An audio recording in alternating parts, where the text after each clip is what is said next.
The interview with my new young friend from India was set up by me to be very informal, which fits with Aryan's opinion of our culture. We met right outside our football locker room, which in my beliefs made Aryan feel comfortable since he is in this location 6 days a week for football practice. It is also the place where both of us spend an inordinate amount of time during these 6 days. Again, I wanted Aryan not to be intimidated at all during our informal chat. This was such a common area for football players that I did not think Aryan would even give this location a second thought. To start off, I learned that Aryan was not spelling his name Ayrian, which is in the football records, and I might add, the school records.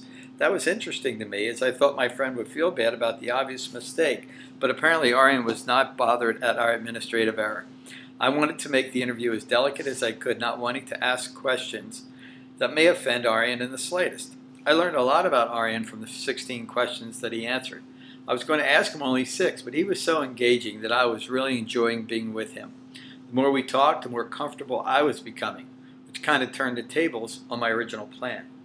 I observed that Aryan was a lot like our kids, and when you realize that he's from New Delhi, India, that's quite a statement.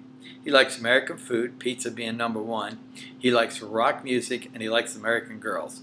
As I mentioned earlier in one of my posts, he was amazed at the lack of discipline that his American peers shows, and he also said the same about the adults he has met in the first 6 weeks in the States.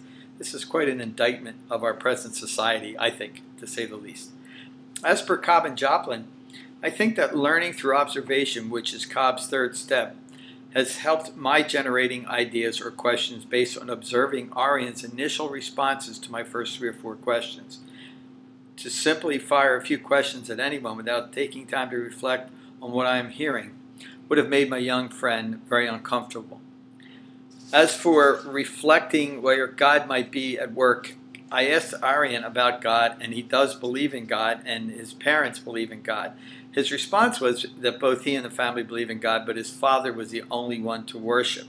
I asked, did his family pray, and he said, yes, we pray daily, and we worship the same God as you.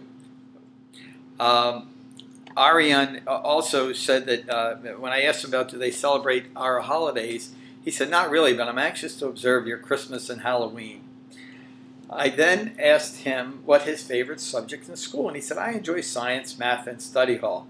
And I said, why study hall? And Aryan goes, well, there's lots of pretty girls.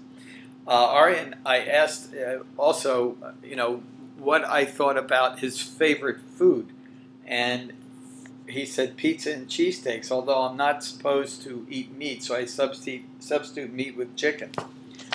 I then wanted to know what was the biggest difference in your life since you've been here. And he said to me, the girls are prettier, and he said the people here are less strict and the kids are less disciplined. What do your parents do for a living? I asked, and he said, well, my father is the vice president of a tech company, and my mom is a housewife, and I'm the oldest of 3 children, meaning I have a brother and a sister. My desire is that I need to be more involved in meeting young people from India when they come over to our New Jersey high school. We have a continual exchange student program with New Delhi, and Aryan is not the first student athlete at Haddonfield, and he will not be the last. He is the first football player, however, and he was telling me that 2 other cousins of his will be part of the exchange program during the next 2 years, and they both plan to play football. I want to discuss what Aryan's spiritual beliefs in more detail as he professes to believe in God, but I feel the dialogue between he and I regarding his family's belief need to be expanded on.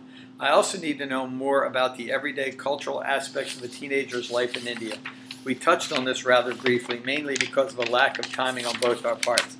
I know there's a lot more for me to learn about this fascinating country. One thing I asked him, just said, do you like football? He said, it's interesting. I'm glad I am part of the team. It makes me feel like I'm one of the guys. Aryan, you are. Plus, you're quite a ping pong player. How did you learn to play that so well? He said, my family and friends back home tell me I am really good, but some of them are amazing. I might add that Aryan is incredible at ping pong, to say the least. My last statement to him was, thank you for spending time with me. I learned a lot about you, and I'm very happy you're here. And he said, thank you, Coach Phillips. You make me smile.